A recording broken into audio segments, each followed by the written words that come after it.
अभिनंदन दोस्तों। ध्यान नगरी काशी से मैं आशा गुप्ता आप सभी का इस ध्यान मंच पर बहुत बहुत स्वागत करते हैं। तो आज हम लोगों का 7वां दिन है। आज हम लोगों का टॉपिक फ्रेंड्स बहुत ही अच्छा, फॉरगिवनेस। किसी को हम अपने जीवन में कैसे क्षमा कर सकते हैं, किसी भी चीज के लिए ये टॉपिक है और बहुत ही जीवन का सबसे मुझे लगता है महत्वपूर्ण टॉपिकों में एक टॉपिक है। तो चलिए पहले हम ध्यान के माध्यम से जानेंगे, फिर ज्ञान। तो आज हम लोगों को ध्यान करवाने के लिए पूनम अग्रही जिन जो हम लोगों के मंच से हमेशा ही सेवा देते रहती हैं, मंच पे आती ही रहती हैं। तो आइए पूनम जी, हम लोगों को ध्यान पे लेके चलिए। आपका स्वागत है इस मंच पे जी। आत्मबंधन सभी लोगों को। चलिए आज हम सभी जैसे दिव्य ध्यान पर चलेंगे। क्षमा ध्यान। अपने हाथों को क्रॉस कर लें, पैरों को क्रॉस कर लें और आंखों को अपने कोमलता से बंद कर लेते हैं और अपने इस ध्यान की यात्रा पर चलेंगे। हम सभी आज क्षमा ध्यान की यात्रा पर चलेंगे। सबसे पहले हम अपने गुरुओं को नमन करते हैं। हमारे जितने भी गुरु हैं, महाअवतार बाबा जी, परमहंस योगानंद जी, शिव कृष्ण गिरी जी, श्री श्यामाचरण लाहिड़ी महाशय, सदानंद योगी बाबा जी और हमारे पितामह सुभाष पत्री जी, सभी की चेतना को याद करते हुए हम इस ध्यान की यात्रा पर चलेंगे।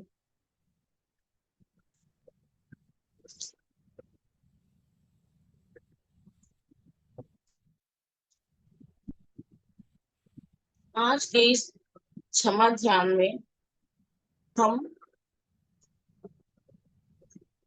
दूसरों से माफी मांगेंगे और दूसरों को माफ करेंगे और लास्ट में हम खुद के लिए फॉरगिवनेस करेंगे।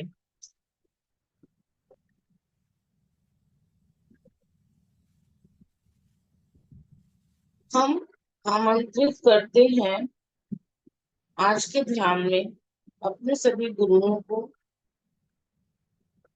देव और दूतों को, आध्यात्मिक सहायकों को,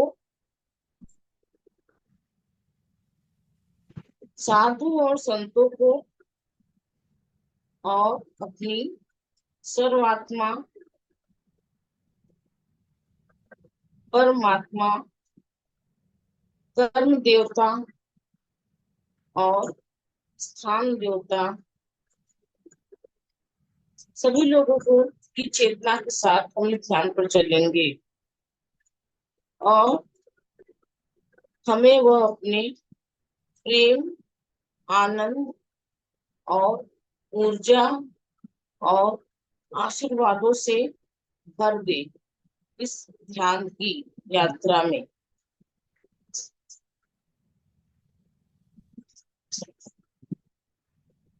हमारे अंदर किसी भी नकारात्मक ऊर्जा और विचार को बाहर निकाल कर खत्म करें।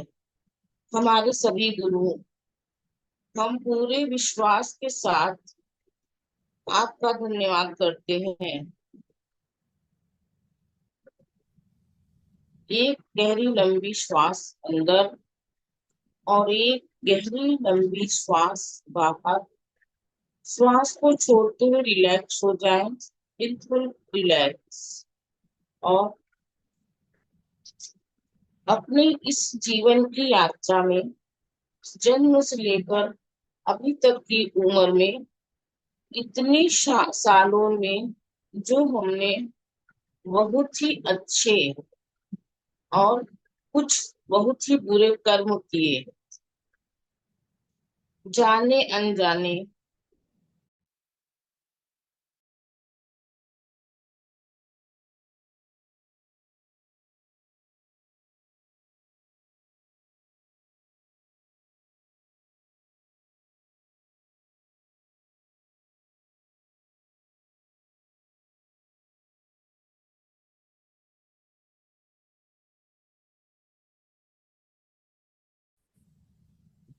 और कभी कभार कुछ गलत किया हो किसी का दिल दुखाया हो तो उसको हम क्षमा करेंगे पूरे दिल से, आत्मा से। तो हम पूरे तैयार हैं क्षमा भाव से हर किसी को क्षमा करने के लिए और क्षमा देने के लिए।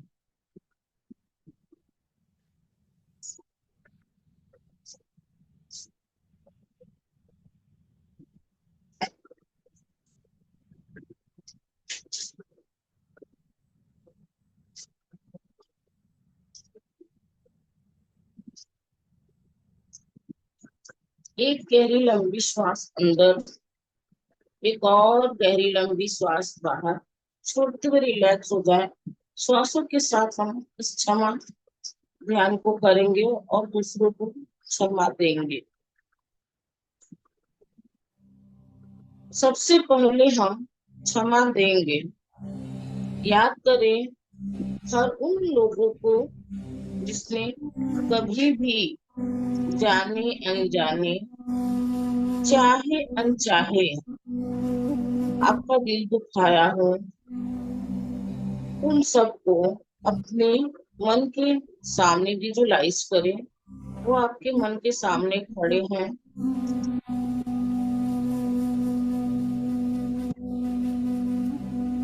वो एक भी हो सकते हैं और अनेक भी हो सकते हैं।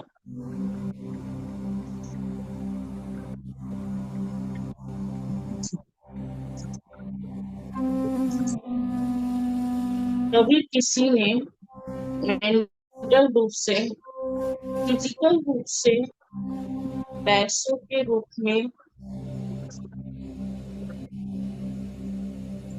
या किसी भी रूप में आपको प्रताड़ित किया हो, हमें परेशान किया हो, दिल दुखाया हो, धोखा दिया हो, विश्वासघात किया हो, उन सबको अपने मन की आंखों के सामने हम देख रहे हैं।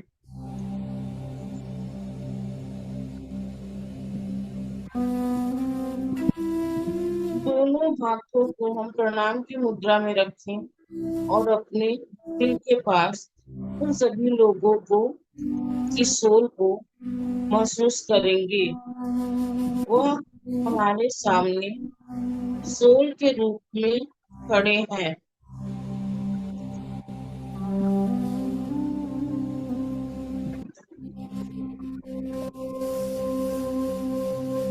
आप उनसे कहें,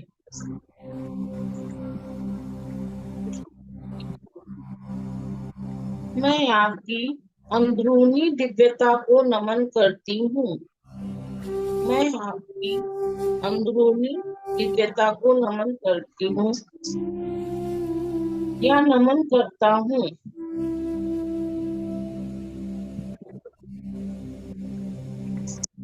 हम सब परमात्मा की दिव्य संतान हैं।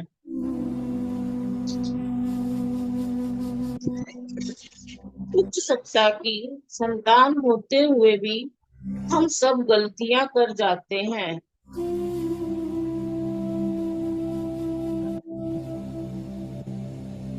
अपनी गलतियों के लिए मैं आपसे क्षमा मांगती हूँ। जाने अनजाने, चाहे अनचाहे मैंने आपके साथ कुछ भी गलत किया हो, आपका दिल दुखाया हो,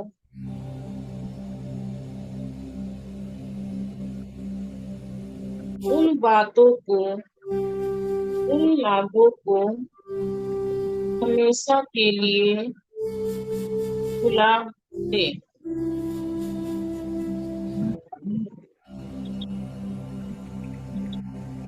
परमात्मा कृपा कर मेरी गलतियों को क्षमा कर दे। मेरी सारी गलतियों को अप्रभावी कर दे।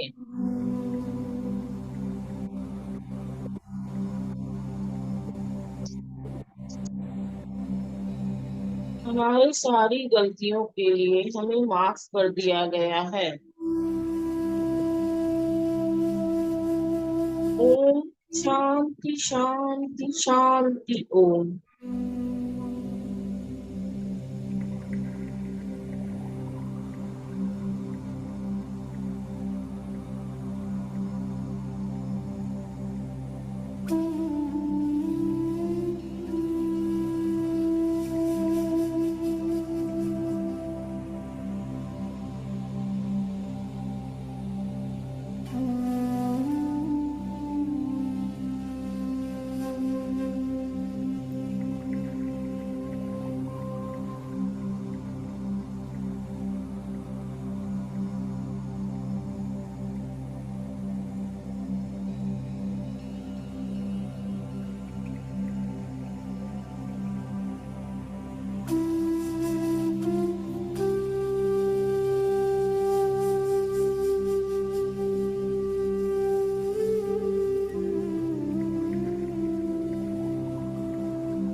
आपका आवाज म्यूट हो गया है पूनम जी।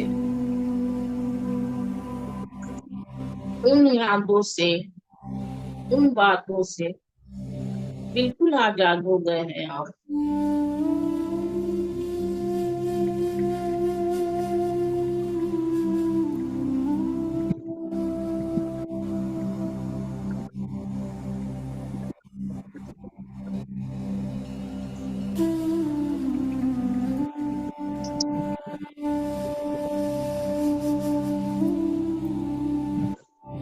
आप समझ पा रहे हैं, यह आपके जीवन में आपको आगे बढ़ने की के लिए आपके जीवन में आए थे, ताकि आप अपने जीवन में आगे आगे बहुत आगे बढ़ते जाएं। यह हमें कुछ न कुछ सिखाने के लिए ही हमारे जीवन में आए थे। एक और गहरी लंबी श्वास अंदर, एक और गहरी लंबी श्वास बाहर छोड़ते हुए बिल्कुल रिलैक्स हो जाए। अब बारी है क्षमा मांगने की।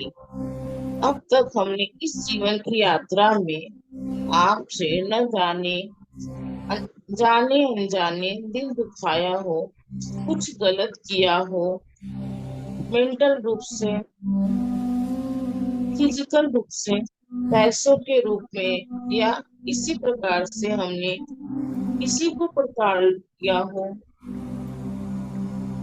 किसी भी रूप में हमने किसी को परेशान किया हो, दिल दिखाया हो, किसी के साथ विश्वासघात किया हो, और उनको भी मन की आंखों के सामने विजुलाइज करेंगे।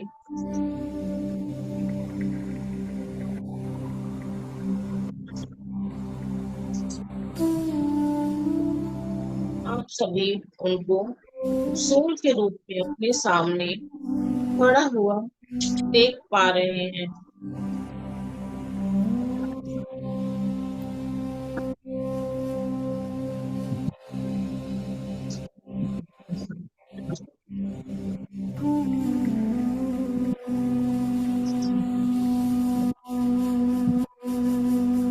आप मेरे साथ दोहरा भी सकते हैं। आत्मा नमस्ते। अपने मन ही मन में आप दोहरा सकते हैं मेरी बातों को। आत्मा नमस्ते। मैं आपकी अंदरूनी दिव्यता को नमन करती हूँ। हम सब परमात्मा की दिव्य संतान होते हुए भी कुछ गलतियां कर जाते हैं। आज मैं आप लोगों से क्षमा मांगती हूँ। जाने अनजाने, चाहे अनचाहे, आपका दिल दुखाया हो, आपके साथ विश्वासघात किया हो। मैं क्षमा प्रार्थी हूँ। मुझे क्षमा कर दे। परमात्मा कृपा कर मुझे क्षमा कर दे। मेरे गलतियों को अप्रभावी कर दे।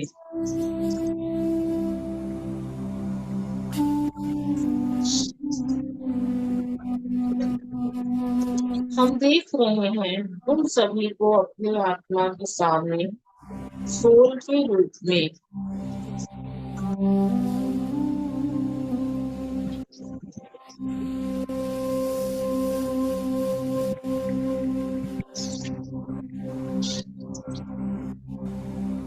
परमात्मा ने हमारी सारी गलतियों को क्षमा कर दिया। निगेटिव ऊर्जा को खत्म कर दिया है।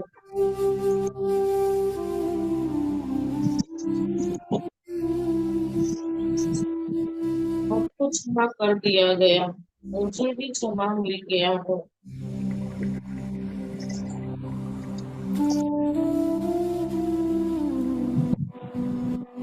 हमारी गलतियों को पूरी तरह से अप्रभावी कर दिया गया है।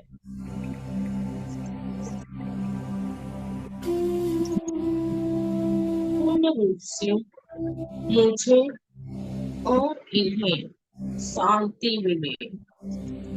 ओम शांति शांति। ओम शांति शांति शांति। ओम।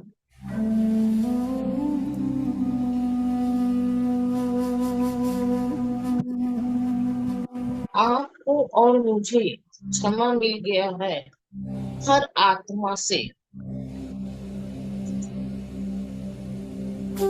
वे सभी लोग खड़े होकर मुस्कुरा रहे हैं।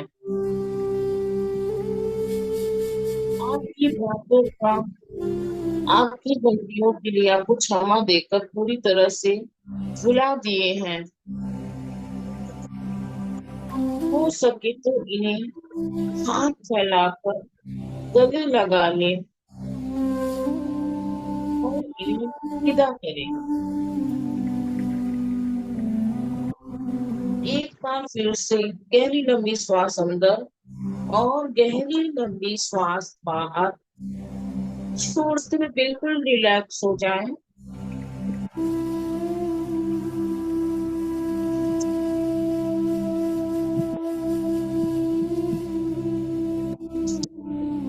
महसूस करें अपने मन से, अपने दिल दिमाग से उस बोझ को हटते हुए। हर हर बातों को, हर यादों को अपने दिल से हटते हुए, हर उस नकारात्मक यादों को अपने आप से हटते हुए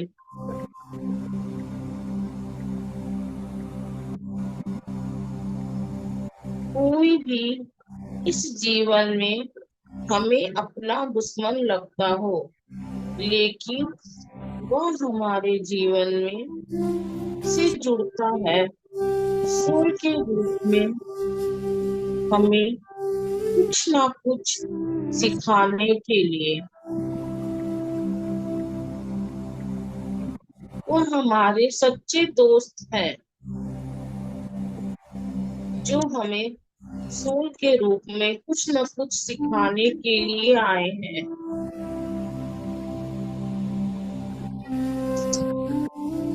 आज से, अभी से किसी भी बातों को, किसी भी यादों को हम अपने जीवन से हटाने के लिए हम तैयार हैं। उन यादों को, उन बातों को आज से हम उनको मुक्त करते हैं।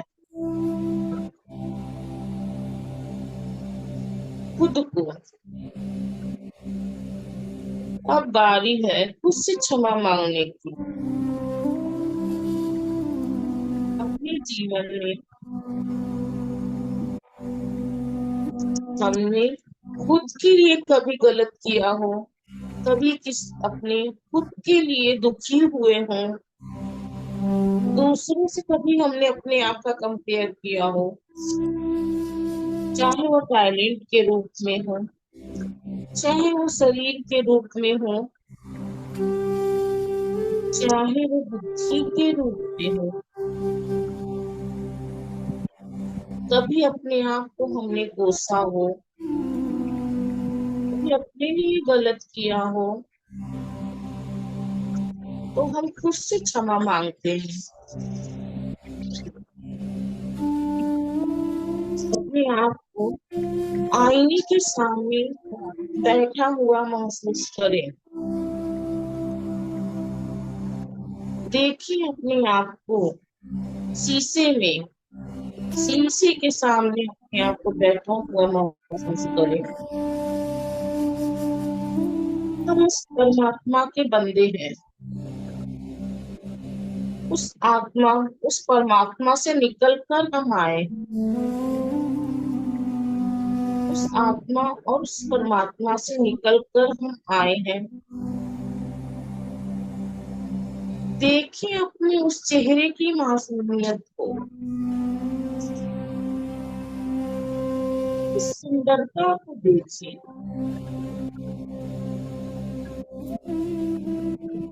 उस आत्मा से कहें, मैं इस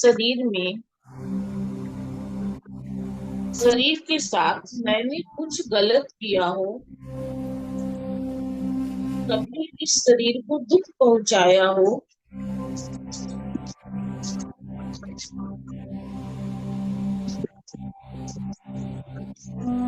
कभी अपने शरीर को कुछ बुरा भला कहा हो,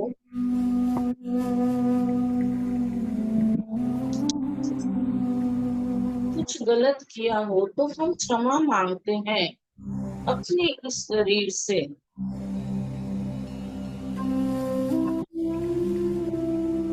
आत्मा कृपा कर मुझे क्षमा कर दे मेरी गलतियों के लिए, गलतियों को अप्रभावी कर दे। उस प्यारी सी सोल को मुस्कुराते हुए अपने आप से कहें, वो शीशे में आपके सामने खड़ा है।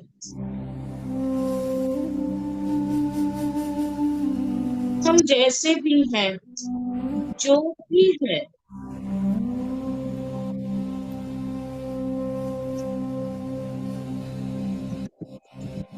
I expect my soul. I love you, my soul.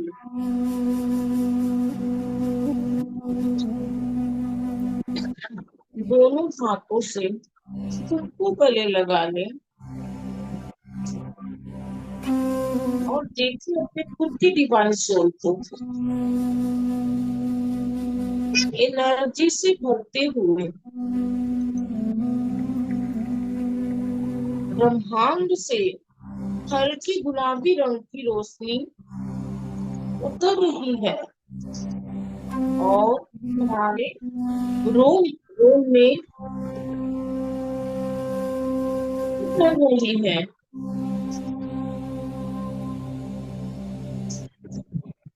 और खुद को प्रेम करें। डिवाइन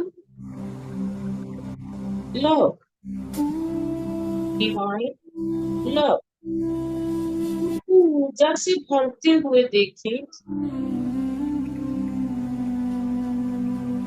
और कहें, हम परमात्मा की दिव्य संतान है। हमारा जन्म किसी खास मकसद के लिए हुआ है। इन छोटी मोटी बातों को नजरअंदाज करें। छोटी मोटी बातों को नजरअंदाज करते हुए गंभीर को बुलाते हुए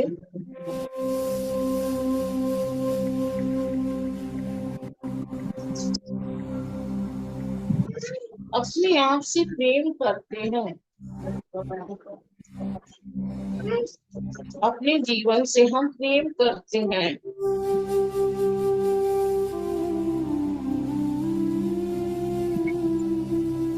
हम जुड़े हुए हर लोगों को हम प्रेम करते हैं।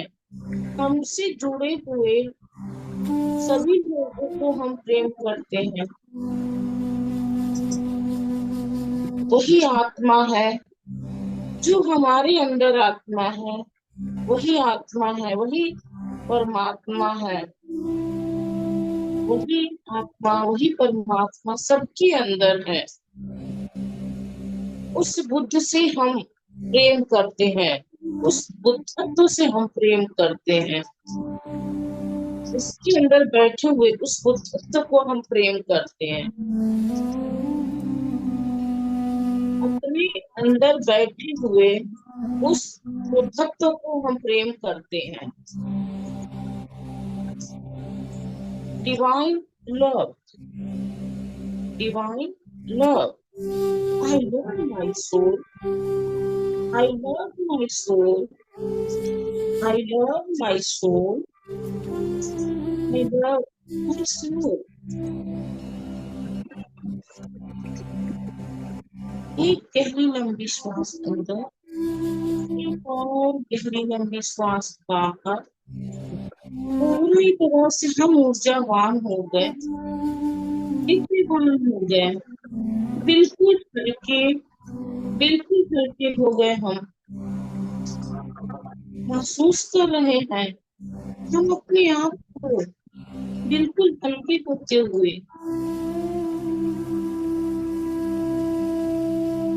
हर बंधन से हम मुक्त हो गए।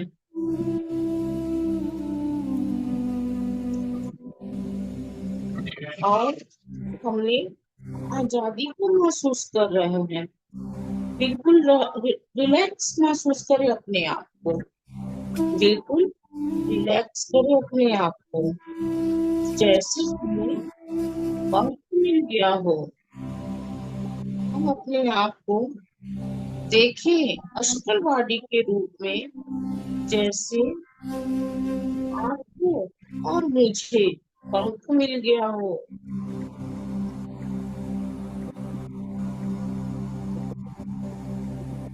आप आसमान की सैर कर रहे हैं।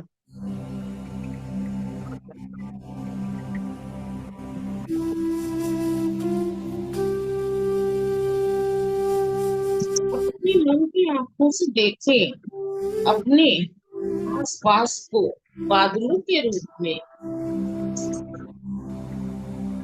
बिल्कुल खुश और आनंदित होते हुए। अपने आप को देखें बादलों के रूप में, बिल्कुल खुश और आनंदित होते हुए।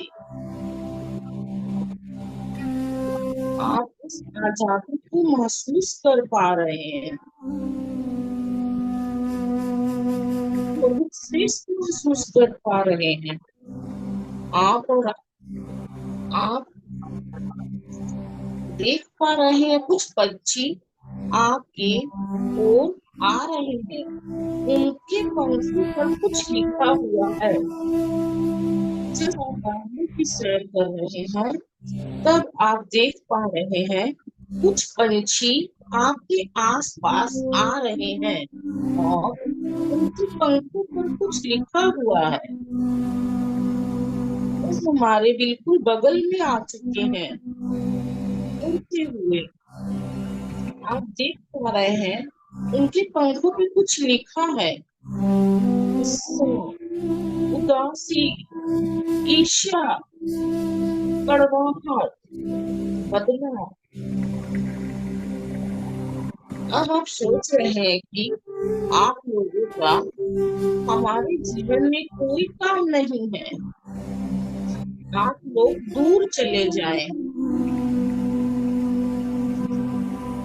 अब आप सोच पा रहे हैं कि आप लोगों का हमारे जीवन में कोई काम नहीं है। आप लोग अब दूर चले जाएं।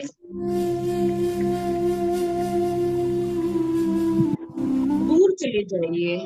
वो सारे पंछी दूर चले जाते हैं। दूर, बहुत दूर, बहुत दूर चले जाते हैं। फिर हम अपनी उड़ान भरते हुए आजादी से आसमान में उड़ रहे हैं।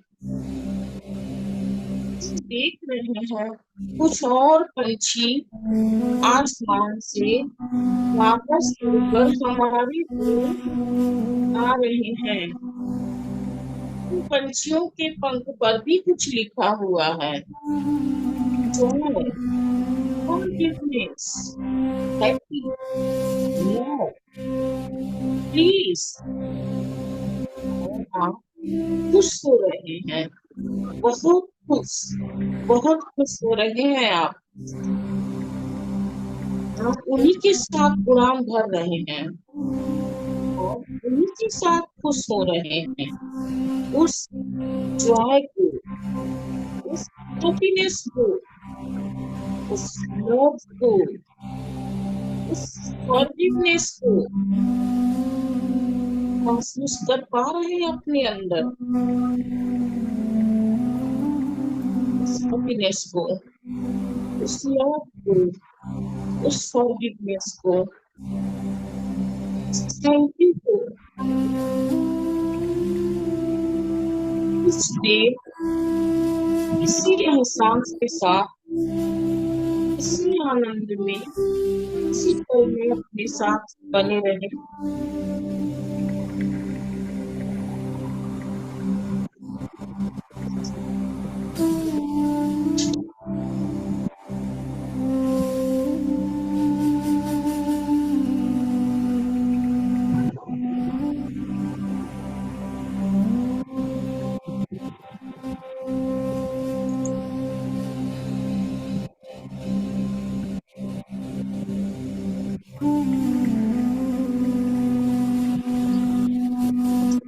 धीरे धीरे हम अपने शरीर को महसूस करेंगे और सारे गुरु मंडली के सभी गुरुओं को नमन करेंगे और धन्यवाद करेंगे। बाबा जी, परम हंस योगानंद जी, सिद्धेश्वर गिरी जी, श्री श्यामाचरण महाशय और बाबा सदानंद योगी जी और हमारे ब्रह्म ऋषि सुभाष कपूर जी, सभी गुरु की चेतना को पूर्ण करते हुए, नमन करते हुए हम अपने इस भौतिक शरीर को महसूस करेंगे। धीरे धीरे अपने इस भौतिक शरीर में वापस आ जाए। अपने सब को महसूस करें, दोनों कंधों को महसूस करें, दोनों हाथों को महसूस करें, हाथों के उंगलियों को महसूस करें, अपने पीठ की ओर पीठ को महसूस करें, अपने हृदय को महसूस करें, अपने पेट को महसूस करें, अपने कमर को देखते हुए दोनों जंघों को महसूस करें, दोनों किडनियों को। धीरे धीरे अपने पैरों को महसूस करें, पैरों के तलों को महसूस करें। हम अपने हाथों को प्रणाम की मुद्रा में ले आए अपनी आंखों पे रखिए 5 सेकंड के लिए। 5, 4, 3, 2, 1, 0। आंखों के अंदर ही आंखों को खोले, एक सुंदर सी मुस्कान के साथ अपनी आंखों को खोले। थैंक यू, थैंक यू, धन्यवाद, धन्यवाद इस दिव्य ध्यान के लिए आप सभी लोगों को बहुत ही बहुत धन्यवाद। Thank you, thank you. Thank you Poonam ji, इतने दिव्य ध्यान के लिए। फ्रेंड्स, अगर जिसको पानी की जरूरत हो जरूर पानी पी लीजिए। अब इसके बाद हम लोग ज्ञान पे चलेंगे, जो रश्मि लेंगी। और आज का टॉपिक जैसे ध्यान से ही समझ में आ ही रहा है कि हम लोगों का क्षमा है। तो रश्मि, आइए हम लोगों को इसके ऊपर ज्ञान दीजिए। रश्मि।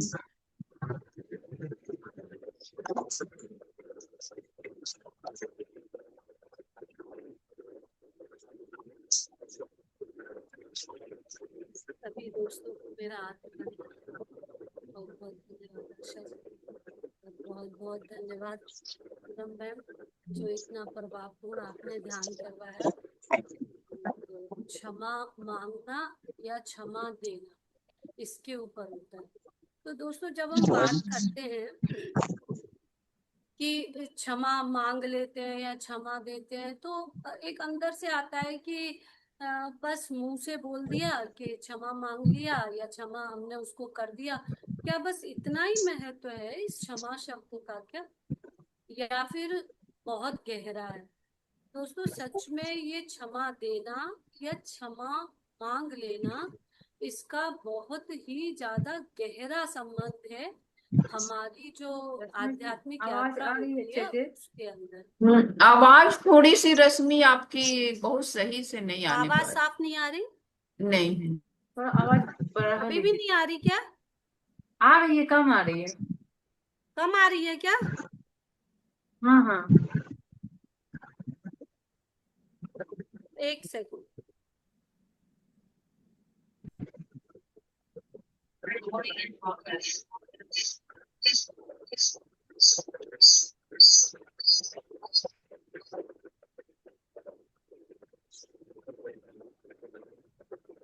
अब ठीक आ रही है क्या? हाँ,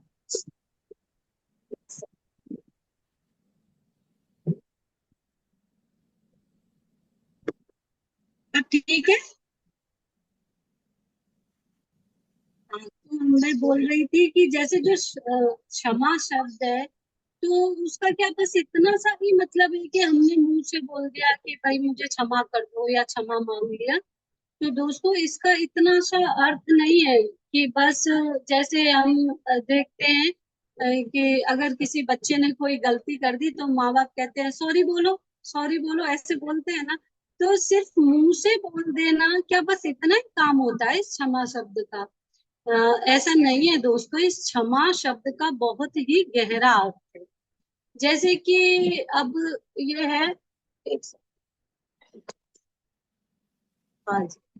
तो क्षमा शब्द क्या होता है कि जो हमारे अंदर इतनी किसी के भी प्रति जब हम जैसे ये जब हमारे अंदर विचार आता है ना कि जैसे किसी ने हमारे साथ कुछ बोल दिया या कर दिया, तो हमारे अंदर उसके प्रति भाव होते हैं कि इसको तो कभी क्षमा नहीं करूंगा या मैं इसको कभी माफ नहीं करूंगा, इसने मेरे साथ इतना गलत किया है। तो ये जो भाव जब हम लेके बैठे रहते हैं, या फिर ये भी भाव आता है कि कभी हमारे ही मुंह से किसी के लिए कुछ गलत ऐसा निकल जाता है और हम बाद में सोचते हैं कि क्यों बोल दिया हमने, हमें नहीं बोलना चाहिए था। तो लेकिन हम उसको लेके बैठ जाते हैं कि ये मेरे से गलती हो गई। तो ये दोनों ही जो चीज होती है ना, वो हमारी आत्मा के अंदर जाके हमारी आत्मा की उन्नति में बाधा उत्पन्न करती है।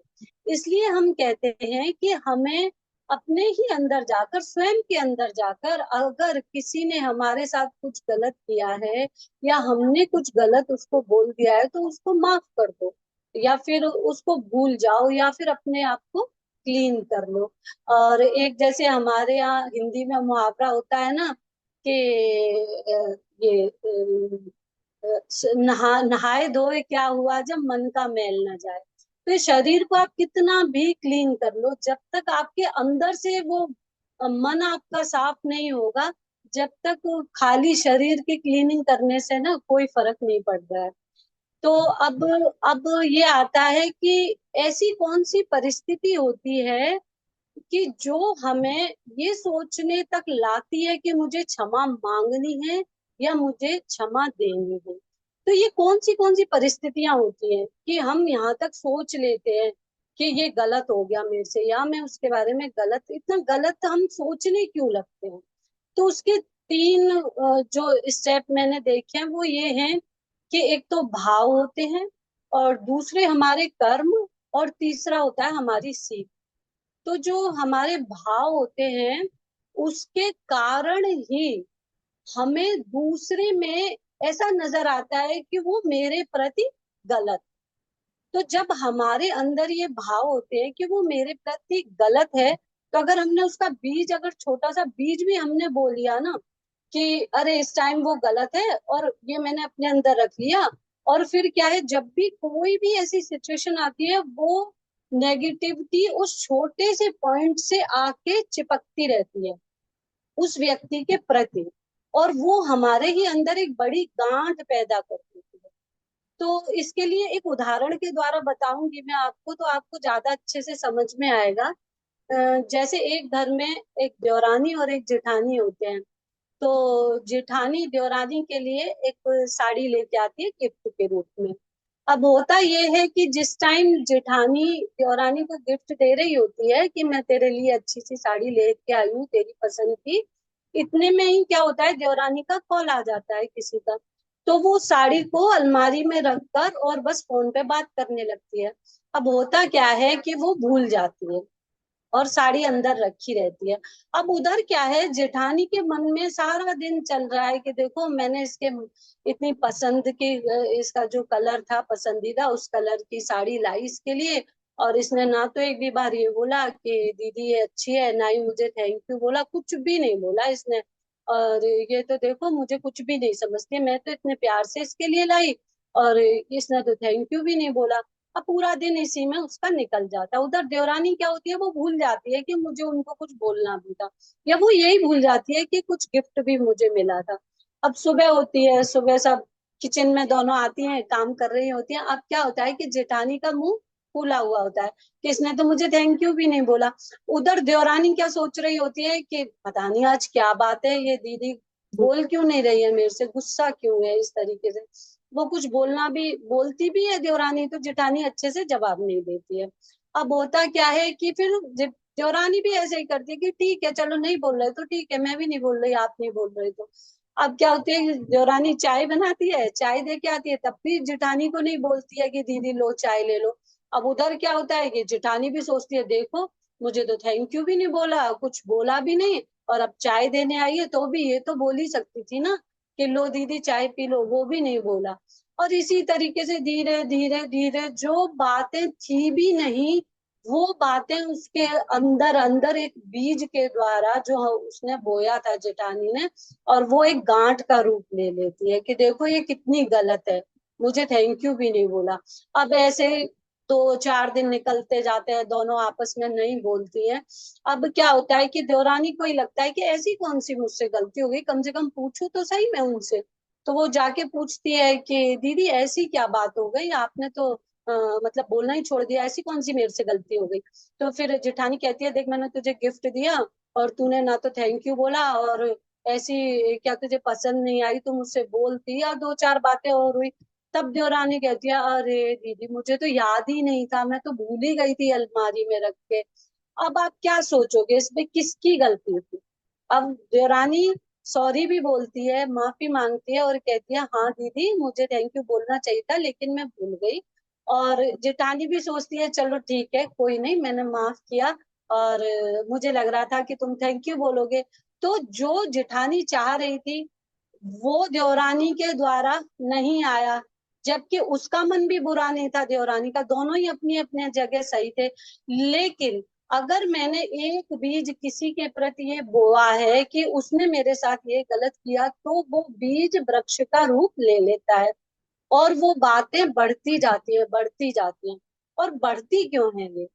जैसे मैंने किसी के प्रति अपने मन में कोई भी इंसिडेंट देखकर उसके लिए कुछ बुरे भाव अपने अंदर लाए, तो जो मेरे अंदर चल रहा होता है, हमारा क्या है, पूरा ये चुंबकीय क्षेत्र होता है, सबको पता है। हमारी जो शरीर का, बॉडी का चुंबकीय क्षेत्र होता है, तो उसके अंदर क्या होता है, जो हमारे अंदर के भाव होते हैं वही तो बाहर आते हैं हमारे क्षेत्र में, और उस क्षेत्र के द्वारा उस व्यक्ति तक जाते हैं जिसके बारे में ये विचार में करते हैं, है ना।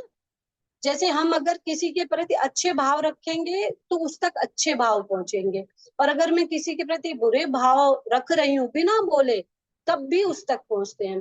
दोस्तों, हमारे शरीर में असंख्य ट्रांसमीटर होते हैं। अभी क्या है, वैज्ञानिक इस पर खोज भी कर रहे हैं कि हमारे शरीर में इतने सारे ट्रांसमीटर होते हैं कि जो भी हम विचार करते हैं, जैसे कि फोन में वहां कोई बैठा और इधर आवाज आ रही है ना, तो इसी तरीके से हमारी बॉडी में भी असंख्य ट्रांसमीटर होते हैं जो हमारे विचारों को उस व्यक्ति तक पहुंचाते हैं जिसके बारे में हम विचार कर। तो इस पे अभी एक्सपेरिमेंट भी साइंटिस्ट कर रहे हैं। तो इसी तरीके से जो भाव में किसी के लिए यहाँ बैठी सोच रही हूँ, वही भाव उस व्यक्ति तक पहुंच रहा है, चाहे वो मेरे से कितनी भी दूर हो, या तो मेरे पड़ोस में हो, या यहाँ से 1000-1500 किलोमीटर दूर भी हो ना, तब भी उस तक वो विचार पहुंचते हैं। तो ये तो हो गया भाव। तो भाव के कारण ही हम किसी को ये भाव अपने अंदर ले आते हैं, अपने ही भाव के द्वारा, कि मैं उसको क्षमा नहीं करूंगी, उसने मेरे साथ ये गलत किया। ऐसा होता है ना, कि हम क्या है, अपने अंदर ही कहानी बनाते हैं किसी के प्रति। जितने भी रिलेशन होते हैं अपने, उनमें होता क्या है असल में, मान लो मैं कहीं गई और किसी ने मुझे नहीं देखा, है ना, मेरे रिलेटिव ने, किसी फंक्शन में गई हूँ और किसी रिलेटिव ने मुझे देखा नहीं है, मुझे बस लग रहा है कि उसने देखा है पर वो मुझसे नहीं बोल रही है, बस इतना सा बीज बोने की जरूरत है, और वो ही मेरे अंदर इतना बड़ा वृक्ष बन जाएगा। जब मैं अपने घर आऊंगी, मैं एक और इंसिडेंट हुआ, मान लो उसका कॉल नहीं आया, तो भी मैं देखो कॉल भी नहीं किया। अब वो धीरे धीरे धीरे उसके प्रति मेरे विचार ऐसे होते जाएंगे, और जो विचार मैं अपने अंदर सोच रही हूँ ना, वो कहीं ना कहीं उस तक वो पहुंचेंगे ही पहुंचेंगे, वो भाव पहुंचेंगे। तो इतने स्ट्रांग होते हैं हमारे भाव कि यहाँ बैठे बैठे बिना बोले भी उस व्यक्ति तक पहुंच जाते हैं। तो हमें अपने भाव को शुद्ध रखने की बहुत जरूरत होती है। जब भी कभी ऐसा हो, तो सबसे पहले एक बीज बोने से पहले अपने अंदर उस व्यक्ति की उस टाइम क्या परिस्थिति थी, या वो किस स्थिति में था, उस पर ध्यान देना बहुत जरूरी है। ठीक है दोस्तों, तो हम उस स्थिति में पहुंचेंगे ही नहीं कि हमें किसी से क्षमा मांगने की भी जरूरत पड़े या किसी को क्षमा देने की भी जरूरत पड़े। अब दूसरी चीज आती है हमारे कर्म। अच्छा ठीक है, चलो अब मैंने अपने भाव तो सही कर लिए, कि ठीक है मैंने अपने भाव सही कर लिए, मैं उस व्यक्ति की परिस्थिति को भी समझूंगी कि उसने ये क्यों बोला, और मैं उसको निस्वार्थ प्रेम दूंगी कि मुझे ठीक है, किसी से कोई वो नहीं है, जो भी मुझे किसी के लिए कुछ भी करना है, मान लो अपने परिवार में ही, अपनी फैमिली में ही, तो मैं निस्वार्थ भाव से करूंगी। मैं कभी नहीं सोचूंगी कि कोई मेरे लिए भी कुछ बोले या मेरे लिए भी करे, या ये कहे कि अरे भाई ये रश्मि तो बहुत अच्छी है, कितने अच्छे अच्छे खाना बना के खिलाती है, या दिन भर हमारी सेवा करती रहती है, या फिर ये मुझे चाहिए ही नहीं, मैं बस निस्वार्थ भाव से काम कर रही हूँ, सेवा कर रही हूँ, जो भी है। और तो मेरे भाव नहीं बदलेंगे, चलो ठीक है मैंने अपने भाव सही कर लिए। लेकिन अब कर्म, कभी कभी क्या होता है, हम अच्छे भाव भी रख रहे हैं, अच्छे कर्म भी कर रहे हैं, फिर भी सामने वाला व्यक्ति जो होता है वो हमारे लिए अच्छे भाव रखता ही नहीं है। फिर हमें दुख होता है कि मैं तो इसके लिए इतने प्रेम वाले भाव रख रही हूँ, मैं तो हर समय इसकी अच्छाई सोचती हूँ, हमेशा अपने उसकी जरूरत क्या होती है मैं अपने अंदर समझ के और वो काम करती हूँ। जैसे हम अपनी फैमिली में करते हैं कि कोई हमसे बोलता नहीं है, फिर भी मैं उसकी जरूरतें पहचान लेती हूँ और वो काम करती हूँ, लेकिन कोई समझता ही नहीं है। फिर तब क्यों ऐसा होता है? ये भाव सही हो गए, अब क्यों ऐसा हो रहा है, मैं तो अपने भाव सही रख रही हूँ, तो उधर से क्यों नहीं अच्छे भाव आ रहे। तो उसमें क्या होता है कि दोस्तों, जो भी हमारे कर्म होते हैं पिछले जन्म के, ठीक है ना, वो कर्म हमको यहाँ उस वो भोगने ही भोगने। तो इसको भी मैं एक उदाहरण द्वारा समझाऊंगी कि एक लेडी थी, तो वो ध्यान में ही आई थी। उसने अपनी ऐसे प्रॉब्लम बताई कि ना, मैं इतने अच्छे भाव से अपने परिवार में रहती हूँ, और जितने भी मेरे रिलेशन है, घर है, परिवार है, सास ससुर है या मेरे हस्बैंड है, जो भी है, मैं उनसे निस्वार्थ भाव से काम करती हूँ, बहुत अच्छे से प्यार से मैं सब उनकी सेवा भाव से काम करती हूँ। फिर भी वो मुझसे क्यों अच्छा भाव नहीं रखते हैं।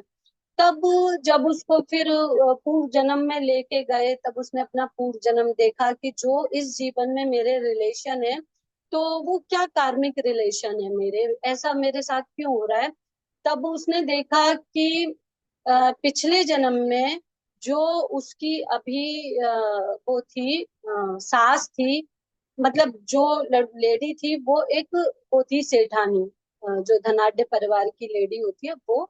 और जो सास थी वो उसके घर में उसकी नौकरानी थी, और वो नौकरानी भी क्या, कि उसकी जो आर्थिक स्थिति थी वो एकदम से डाउन हो गई थी, तो उसके यहाँ वो काम करती थी।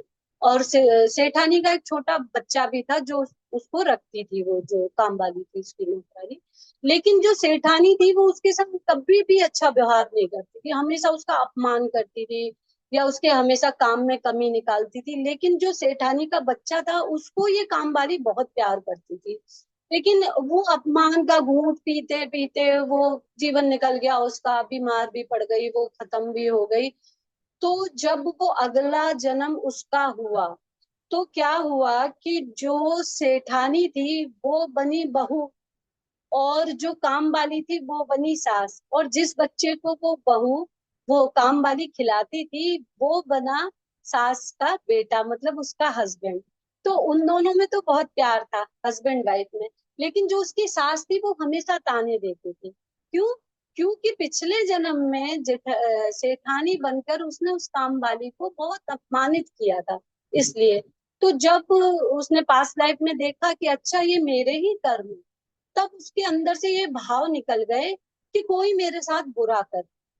लेकिन जब हमको ये पता लगता है कि ये बुरा कर रहा है, तब तो अंदर भाव बहुत उसके लिए गलत आते हैं कि क्यों कर रहा है, सब कुछ अच्छा करते हुए भी फिर ये मेरे साथ इतना गलत व्यवहार क्यों कर रहा है। लेकिन जैसे ही हमको ये पता लगता है कि अच्छा ये मेरे ही कर्म है, इसलिए ऐसा हो रहा है, तो हम जो व्यक्ति हमारे साथ बुरा कर रहा है उसके प्रति फिर वो वाले भाव खत्म हो जाते हैं, मतलब हमारे मन का मैल साफ होता है ना। हमने उसे क्षमा करने की हमें जरूरत ही नहीं पड़ेगी, जब हमको पता पड़ जाएगा कि ये मेरे साथ हो क्यों रहा है। इसीलिए दोस्तों कहते हैं कि ध्यान के साथ ना ज्ञान बहुत जरूरी है, कि इस जीवन में जो भी कठिन परिस्थिति आ रही है, या तो रिलेशन से संबंधित है, मनी से रिलेटेड है, या मेरी बीमारियों से रिलेटेड है, जब हम उनका कारण जान पाते हैं, अगर मान लो कारण भी नहीं जान पा रहे हैं, हम उनको ये सोच के स्वीकार करते हैं कि चलो ये मेरे कुछ कर्म ही होंगे इसलिए ऐसा हो रहा है, तो उनके प्रति स्वीकार भाव आ जाता है, फिर मेरे अंदर से वो मैल निकल जाता है उसके प्रति। अब तीसरी चीज आती है, चलो ठीक है, अब मैंने ये भी सोच लिया कि मेरे पिछले जन्म के कर्म होंगे, मेरे भाव भी अच्छे हैं, लेकिन अब कर्म भी सोच लिया, फिर भी एक तीसरी चीज होती है सीख, कि हम ये जो धरती पे हम आए हैं ना, ये एक तरीके का हमारा स्कूल है, यहाँ पर हम कुछ सीखने आए हैं। तो दोस्तों, जब हमारे इस बॉडी को हम छोड़ के जाएंगे, जब ऊपर जाके जब हम अपने पूरी पिक्चर देखेंगे ना, कि इस जीवन में हमने क्या क्या सीखा, या क्या क्या मैंने किया, क्या बुरा किया, क्या सही किया, या मेरे विचार किसी कैसे थे किसी के प्रति, तब हमको ये लगता है कि अच्छा मैंने इस परिस्थिति से ये सीखा था इस जीवन में, इस परिस्थिति से ये सीखा था, मेरा सीखना बाकी क्या रह गया है। तब फिर मैं उस परिस्थिति को खुद ही क्रिएट करके लाती हूँ, जिस परिस्थिति से मुझे कुछ सीखना है। तो जब ऐसी परिस्थिति हो कि भाई बहुत कोशिश करने पर भी मेरी कोई मनी प्रॉब्लम सॉल्व नहीं हो रही है, या बहुत कोशिश करने के बाद भी मेरी कोई शारीरिक प्रॉब्लम सॉल्व नहीं हो रही है, या मेरे रिलेशन अच्छे हो ही नहीं रहे सब कुछ करते हुए भी, मैं कर्म भी सोच रही हूँ, चलो मेरे कर्म है, मैंने स्वीकार भी कर लिया, तो फिर हम कुछ ना कुछ वहां से यहाँ से सीखने के लिए आए हैं। इसलिए ये परिस्थितियां मैं स्वयं ही क्रिएट करके लाई हूँ। तब जब ये भावना आ जाती है, जो कुछ भी मेरे साथ हो रहा है ये मैं खुद ही क्रिएट करके लाई हूँ। और जितने भी मेरे ये रिलेशन है जिनको मैं गलत भाव से देख रही हूँ या सोच रही हूँ मैं अच्छी हूँ, ये तो अच्छे ही नहीं है मेरे प्रति, तो उनके प्रति मेरे भाव बिल्कुल ही बदल जाते हैं, क्योंकि मैं तो यहाँ सीखने आई हूँ। तो फिर ये क्षमा करना या क्षमा मांगना ये बहुत जरूरी इसलिए है क्योंकि आज हम इसमें बैठे हैं, अपने सत्र में बैठे हैं ना, तो हमको ये ज्ञान आया कि अच्छा ये होता है क्या। पूरे जीवन भर जो हमें ऐसा लगता है बड़ी कठिन परिस्थिति है, तो चलो ठीक है हम इसको फॉलो करेंगे ज्ञान को, लेकिन जो हम पीछे करके आए हैं ना, पीछे जो हमारी भावनाएं हमारे अंदर अभी भी बैठी हुई है, पता नहीं हजारों जन्मों की जो भावनाएं किसी के प्रति ऐसी है कि मैं क्षमा करूंगी ही नहीं या मुझे भाई क्षमा मांगनी है, तो उन सबको खत्म करने का एक तरीका है ध्यान। जैसे कि हमारी पूनम अग्रहरी मैम ने इतना सुंदर ध्यान कराया कि स्वयं के अंदर जाकर जब भी हम किसी के प्रति ऐसी भावना होती है तो उससे क्षमा मांग लेते हैं। और जब किसी के प्रति ऐसा होता है कि उसने हमसे ये मतलब हमसे ये उसने हमारे साथ गलत किया है, तो हम उसको क्षमा कर देते हैं। तो दोस्तों ये क्षमा जो शब्द है ना, सिर्फ ये मुंह से बोलने का नहीं है बल्कि आत्मा का शब्द है। आत्मा से क्षमा मांगनी है, बिल्कुल अंतर मन में जाकर उसको क्षमा करना है। ऐसी क्षमा मांगनी है कि दोबारा उसके प्रति हमारे अंदर कोई भी विरोधी भावना आनी ही नहीं चाहिए। अब होता क्या है कि जब हम इस सत्र में बैठे हैं, बहुत अच्छी अच्छी ज्ञान भरी बातें सुन रहे हैं और हम ज्ञान भी ले रहे हैं, हमें बहुत अच्छा भी महसूस हो रहा है, लेकिन जैसे ही हम इस सत्र से बाहर जाएंगे, हम अपने जीवन में जाएंगे, अपने रिलेशन है, अपना घर है, परिवार है, उसमें जैसे ही हम अ, उस एनर्जी में जाएंगे तो जो कुछ भी हमको फिर वो सब इफेक्ट करने लगता है। और हम चाहते हैं कि हम उसी एनर्जी में रहें जिसमें जब मैं ध्यान करके चुकी थी, जिस एनर्जी में मैं थी मैं उसी एनर्जी में रहूं। तो उसके लिए दोस्तों बहुत जरूरी है कि मुझे अपने ऊपर बहुत अच्छे से इन तीनों जो टॉपिक है उन पर ध्यान देना होगा कि मेरे भाव कैसे हैं, या फिर मेरे ये कर्म हैं, या फिर मैं ये कुछ सीखने आई हूँ। इस स्वीकार भाव में जब मैं रहती हूँ तब मैं पूरी अपनी, जब मैं ध्यान करती हूँ जिस ऊर्जा में होती हूँ, मैं पूरे टाइम उस आनंद में और ऊर्जा में रह सकती हूँ। और जब इस आनंद और ऊर्जा में रहूंगी जभी तो फिर मेरा जो आध्यात्मिक यात्रा है उसका पथ सरल होगा। नहीं तो मैं रोज सीखूंगी और रोज किसी के प्रति बुरा सोचूंगी और वो भावना फिर दोबारा जाऊंगी उसमें, फिर कुछ सीखूंगी, इस तरीके से चलता रहेगा। तो आज ये जरूर सोच के जाएं कि भाई क्षमा, अगर कुछ ऐसा हुआ है तो अपने अंदर जाकर पहले उसकी परिस्थिति चेक करनी है कि जिस टाइम उसने ये बोला था तब उसकी स्थिति क्या थी, तो इसलिए इसने ऐसा बोला था। तो अंदर जाके क्षमा मांगनी भी है, क्षमा देनी भी है, जब भी हमारी आध्यात्मिक जो यात्रा है वो सरलता से आगे बढ़ सकती है। तो बहुत बहुत धन्यवाद।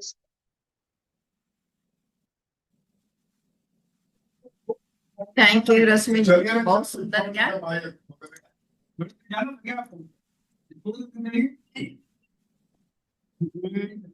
क्योंकि परिवार भरा हुआ है तो फ्रेंड्स, हम लोग ये जो क्षमा वर्ड, सिर्फ एक आप सोचिए, क्षमा मान लीजिए कि हम लोग को लोग किसी के प्रति कोई भी किसी भी तरह का मन में उसके प्रति ग्लानि है, सिर्फ हम ये सोच लेते हैं कि हम उसको क्षमा करते हैं। और बस इतना सोचने से देखिए, एक तो हमारा जो मानसिक है वो प्रेशर आकर तुरंत का तुरंत खत्म हो जाएगा। और एक जो इतने दिनों से हम मन में लेके चल रहे हैं कि उसने ऐसा किया ऐसा किया, तो शारीरिक जो आपकी है, पहले तो भावनात्मक आपकी खत्म होगी, फिर शारीरिक आप उसके बारे में सोचना ही छोड़ देंगे, आपको लगेगा सब कुछ। तो हमें बहुत प्रकार के फायदे भी इसमें होते हैं। तो हमें तो लगता है कि अगर कभी भी किसी के प्रति कुछ हो तो सबसे पहले हम उसको क्षमा करें। और तुरंत का तुरंत क्षमा करने से हमारे शारीरिक मानसिक स्पिरिचुअल बहुत तरह की ग्रोथ होती है। ये सबसे अच्छा है कि तुरंत का तुरंत हम क्षमा करें और सामने वाले से जिस भी बात के प्रति उसको क्लियरिटी करें। तो बहुत बहुत धन्यवाद। अगर आज कोई ध्यान और ज्ञान के बारे में कुछ शेयरिंग करना चाहेंगे तो सबका स्वागत है जी।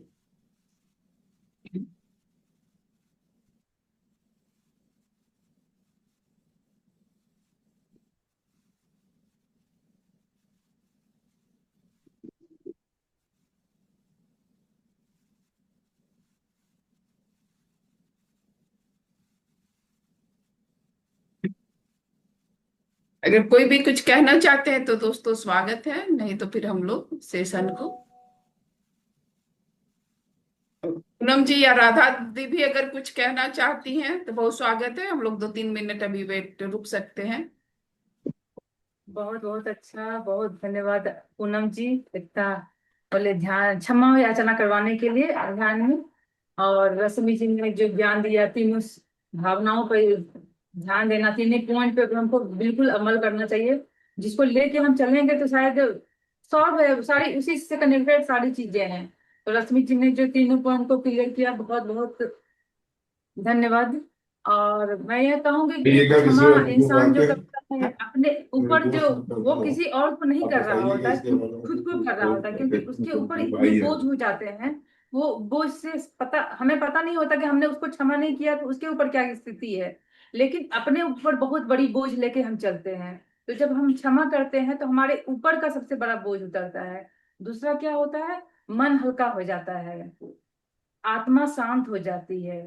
फिर हम पास्ट में ना रह के, क्योंकि हमारे साथ जो घटना घटी रहती है हम पास्ट में ही ट्रेवल करते रहते हैं। तो जब हम क्षमा करने की सोच भी लेते हैं तो क्या होता है, पास्ट से हम तुरंत प्रेजेंट में आ जाते हैं। क्षमा तो हो गई, बात कहानी खत्म, बात कम एक दूसरे से शेयर करने के बाद वहां बात खत्म हो गई।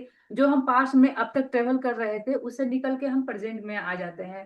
तो क्षमा करने के से ज्यादा, और हमारे अंदर जो वो नकारात्मक विचार जितने टहल रहे होते हैं वो सारे के सारे खत्म हो जाते हैं, क्योंकि बात वहां तो कुछ थी ही नहीं। जब हम बात करने जाएंगे तो देखेंगे वहां तो सारी गलत फहमियां थी, उसके अलावा कुछ थी ही नहीं। तो सारे नकारात्मक विचार भी वहां से खत्म हो जाएंगे और मन हल्का हो जाएगा, मन शांत हो जाएगा। अपने आप को जो अनहेल्दी और कमजोरी जो महसूस कर रहे होते हैं, उतने दिन तक हमने अपने आप को, शरीर को जो डैमेज किया होता है, क्योंकि मन के साथ मन का इफेक्ट हमारे बॉडी पे आता है। हम कमजोरी फील करते हैं, किसी काम में मन नहीं लगता, अच्छा नहीं लगता, मतलब किसी न किसी बहाने से हम शरीर को परेशान कर रहे होते हैं। क्या कर रहे थे, कौन कर रहा होता है, जो जिसको हमने क्षमा नहीं किया उसको उसने परेशान किया है या हमने खुद को परेशान किया है। तो इस बात को अगर हम समझ लें तो खुद खुद को जो हम 1 मिनट में हम निकल सकते हैं।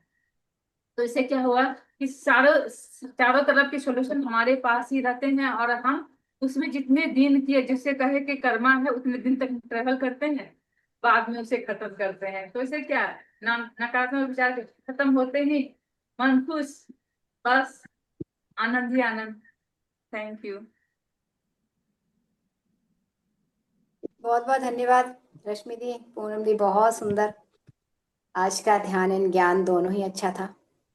सारा कुछ तो बता दिया आप लोगों ने, बट एक छोटा सा एक है कि जैसे हम लोग कहते हैं हमने क्षमा तो कर दिया, तो पहले तो ये भाव हमारे अंदर आते क्यों हैं, क्योंकि कोई भी इंसान कुछ करता है तो भाव क्यों आते हैं, वो हमारे अंदर के ही भाव होते हैं, वो उसके नहीं होते, क्योंकि हमने उसको अंदर निगल लिया है। हमारे अंदर दूसरा कुछ भी कुछ डाल नहीं सकता। अब अगर भाव आ गए हैं, हमने क्षमा भी कर दिया, सब कुछ हो गया, हम तो प्रसन्न हो गए कि हमने उसको क्षमा कर दिया। लेकिन अब चेक कैसे करें कि एक्चुअल में ही हमारे अंदर से ये क्षमा भाव निकला भी है, हुआ भी है कि नहीं। तो जब वो व्यक्ति आपके सामने जब कभी भी दोबारा आ जाए तो उस टाइम पे पता लगता है कि क्या एक्चुअल में मैं इसको देख के अपने आप को इसको क्षमा कर पाई, अपने आप को क्षमा कर पाई। वो आपने चेकिंग करना होता है। तो इस तरह से हम लोग चेक कर सकते हैं। अगर तो दोबारा देख के अगेन मुझे उसके प्रति कुछ ऐसा हो रहा है तो समझ लीजिए हम उसको दिल से, आत्मा से क्षमा नहीं कर पाए, क्योंकि इतना गूढ़ हमने अपने अंदर उसको, जैसे रश्मि ने बताया, इकट्ठा कर करके उसको जमा कर लेते हैं। तो अगेन हमें उसको जड़ से निकालना होता है। तो ये हमारे ऊपर ही होता है, दूसरे के ऊपर कुछ भी नहीं होता। बहुत बहुत धन्यवाद, बहुत ही अच्छा section. Thank you, thank you, thank you. धन्यवाद दोस्तों, आप सभी का इतने समय तक बने रहने के लिए। कल फिर हम लोग मिलेंगे नए ध्यान और ज्ञान के साथ। तो चलिए विदा देते हैं। Thank you, thank you.